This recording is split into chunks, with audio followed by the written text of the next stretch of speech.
Your little faith Yes. is enough to get you by. If I were to poll the house, I'm sure that I would find someone who would be honest enough to say that they have encountered situations which have tested their faith. In fact, I can honestly say that I have had some experiences where I wondered to myself, why would the Lord allow this to happen to me? I had big faith, but I allowed the situation to eat at it, to eat away at it. But I stopped by to tell you that little faith, that little bit of faith that I was able to hold on, was enough to get me by. Amen. In our text, we enter the story where Jesus has just performed a miracle where he, with 5 loaves of bread and 2 fish, had fed 5,000. We find them in a storm. This is the second storm that we witness in the book of Matthew. If you go to chapter 8, you'll read the first storm where they asked Jesus, Master, we perish. And you remember he calmed the storm. Well, that was the storm before the calm. Amen? Amen.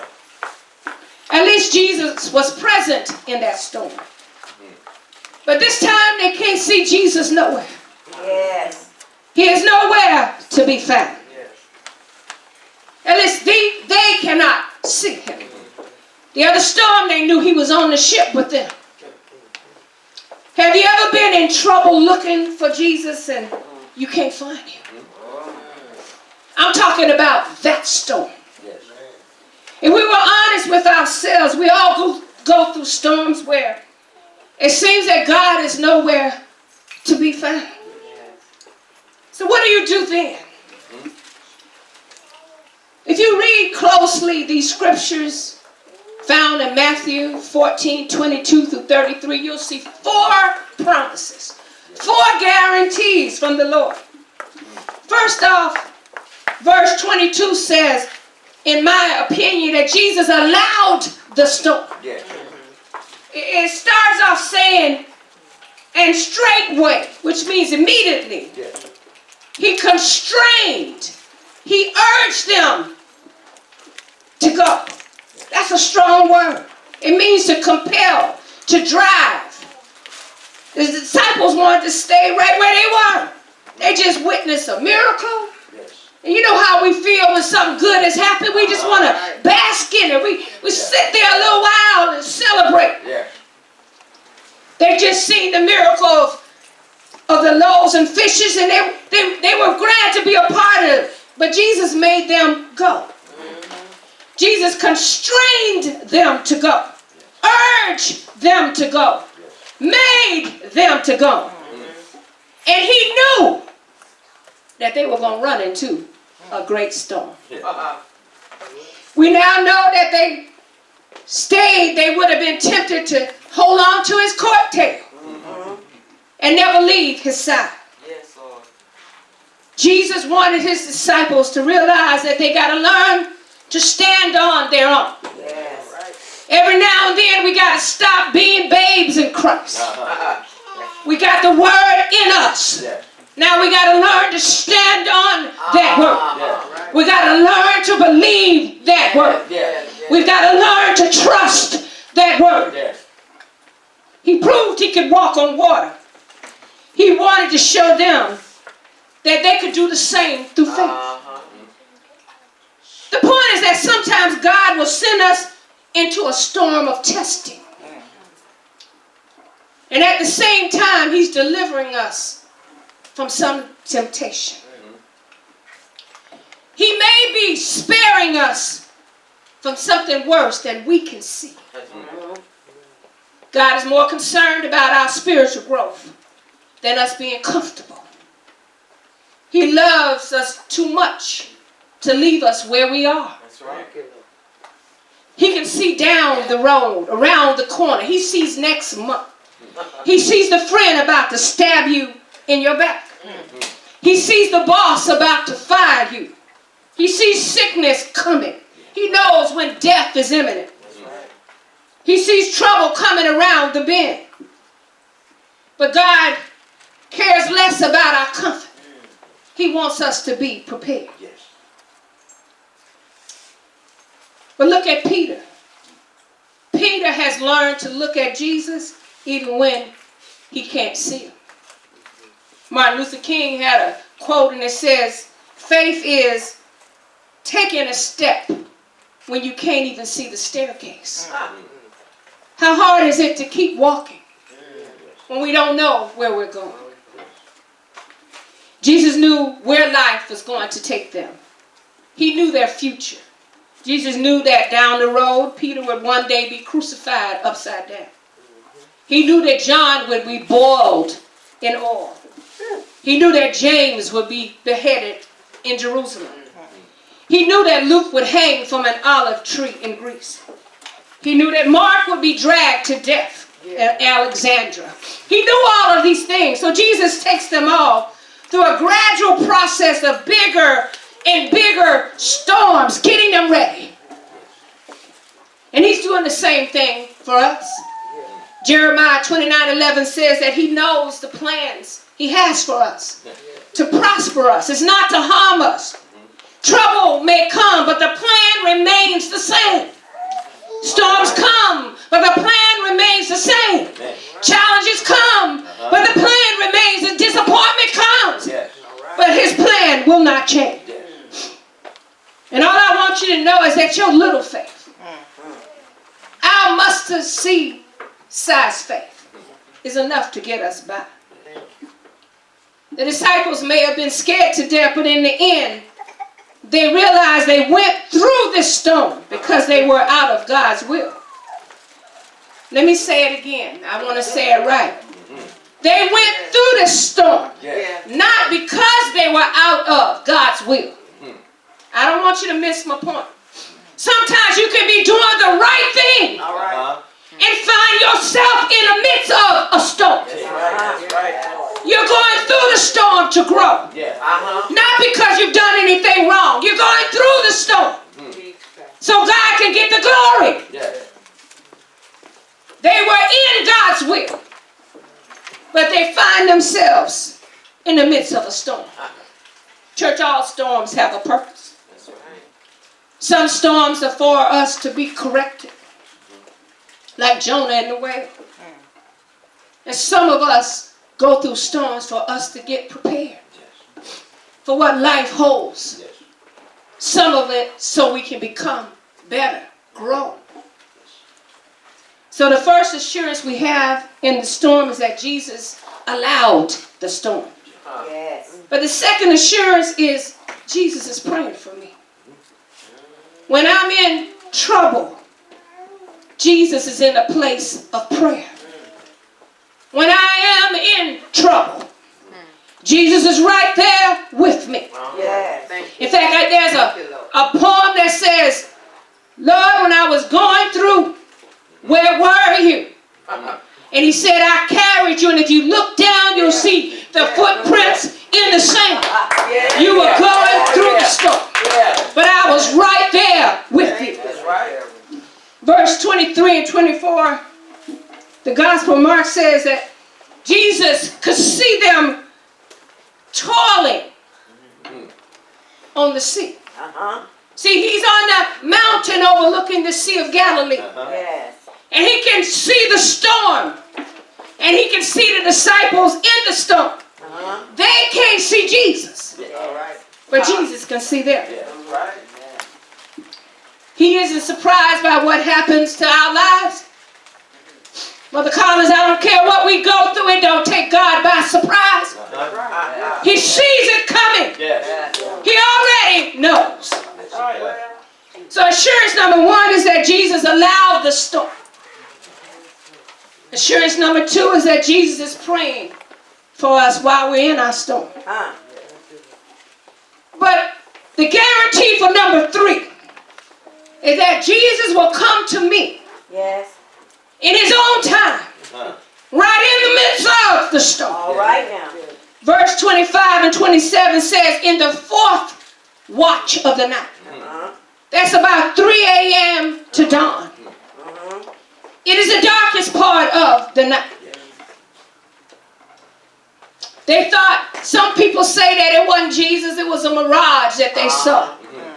But the Bible says they were in the midst of the sea. All right now. Which was miles away from shore. Yes. Why did Jesus walk on the water?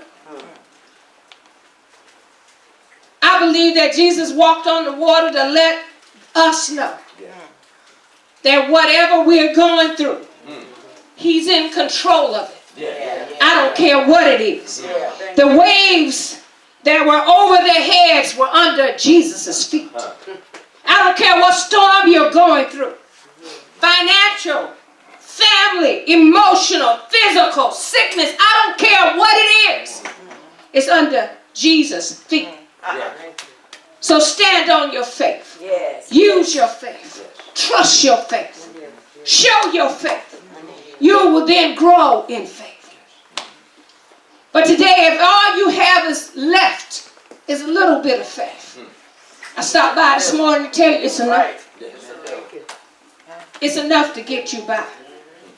It looked like things couldn't get worse in the storm, but now here comes a ghost walking toward them. All right. Why would they think this was a ghost? Because they lived in fear instead of faith. If they lived in faith, the first thing they would have thought is that must be Jesus coming to us. The one that had just performed the miracle, but they couldn't see it. They needed to learn that faith is believing in something you cannot see. Hebrews 11:1 says, now faith is the substance of things hoped for, the evidence of things not seen. Had they not already seen Jesus in a storm before? Had they not seen him calm the seas before? We can't let our imagination run wild with paranoia. See, the devil will use our minds. But he has no victories. He has no victories. The devil comes to steal, kill, and destroy. Yes, he does. Yes, he does. But quiet as it's kept, the devil comes to distract. He'll use anything to get us off our gas. Right about that. Doubt, bitterness, loneliness, anger, fear, Yes. all of that. Yeah, well. He comes to steal, kill, and destroy. Our job is not to live in fear, but to live in faith. Finally, the final guarantee. God promises that the storms that I face in my life will always help me grow in faith. And I just want to leave you right there. Whatever you're going through, the Lord is trying to get you to grow. It's all right, Sister Millie, it's all right. He's trying to get you to grow. He's trying to get you to grow in faith. Verse 28 to 31 says, on that boat that night was the loud but lovable Peter. People thought that Peter was just obnoxious. But Peter was observant. They talk about Peter and he do some crazy things. But Peter saw Jesus and said, if it's you, tell me to come. It's easy to criticize him for getting out the boat and walking on the water because we see him sinking. Yes, Lord. But I admire Peter because the others sat in the boat. Yes, they did. And Peter got out of the boat. Took some faith to trust God to get out of the boat. The church is filled with boat people. Boat people never get in the game. They always sit on the bench with popcorn and soda and tell you what you should have done and what you could have done. And if it were me, I would have done it that way. And what you should have said was this and where you should have gone was that. Yes, Lord. They sit on the bench or worse in the stands and they coach from the sofa. Brother Bolden, they got something to say about the game. They bark orders to us. They're Monday night quarterbacks. What what you should have done on Sunday. Oh, yeah. If I were you, I would have. Oh, you should have. They stay on the shore where it's safe. They are the haters and the naysayers. They're like the crab that pull us down. They never use their faith. That's right. They have none. That's right. But I'm proud of my little faith. They ain't got no faith. Both people are always there to discourage us. But they scandalize your name. Yes, they will. But they ain't gonna never take a risk. They'll never take a leap of faith. We, on the other hand, will get out of the boat. We will trust God. We'll try it. Even if we go to sinking, because we know that in our storm, He's there to shield us. Church, God ain't looking for no perfect people. That's right. But He is looking for people that will get out of the boat. Out of the boat. Try something once for a while. We sit on Sunday, but the test will show up tomorrow. Will you demonstrate your faith? We're here today and we don't know what's going to happen tonight. But He's going to ask us to demonstrate our faith. Are you willing to trust Him? Yes, Lord. I believe that Peter learned a lot that day. He learned that fear rises. Faith will start to diminish. The scarier we get, the more faith we lose. So that's why we got to hold on to our faith. Keep your eyes on Jesus. Don't look at the circumstances happening around you. Just keep your eyes on Jesus. Focus on Him. Fear is looking at God through your circumstances. But faith is looking at your circumstances through Jesus. Then we learn to live above our circumstances, not under them. I don't know why we go through storms. I don't know what God is trying to teach you. We only know what we present. We don't know who people really are. That's right. But I know that they come from the Lord. Yes. And they come to correct us. They come to protect us. They come to challenge us. Yes. They come to help us. He may seem far away, but you need to know that Jesus is always there. Yes. He'll come to you in His own time. Romans 10:1 says faith comes by hearing, and hearing the words of the Lord. Corinthians 5:7 says we walk by faith. That's right. Jesus gave Peter the command to come. And he steps out of the boat and he walks on the water. And he didn't get very far, but he stepped out of the boat. His faith was demonstrated by the fact that with all the other disciples sitting there holding on to the boat, he stepped out of the boat. So I challenge you today to step out of your comfort zone. To realize that nothing that you go through, nothing, no challenge, no matter how great, no sickness, no matter how long, no pain, no matter how intense, no disappointment.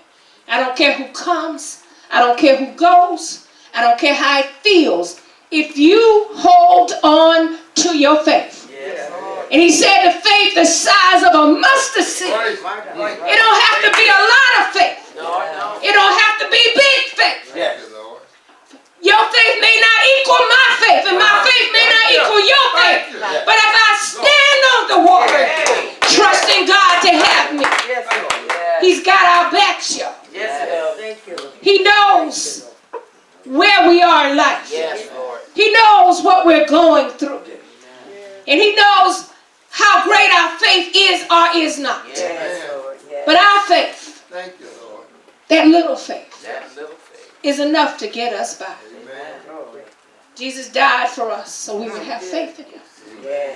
And so I ask you today, I challenge you today to trust him. No matter what you're going through, to stand firm on your faith. Don't let your faith waver. No matter what it looks like. The devil comes to deceive us in our minds and play tricks on us. Look through your circumstance and see the Jesus that you know. You keep your hand in the hand of the man.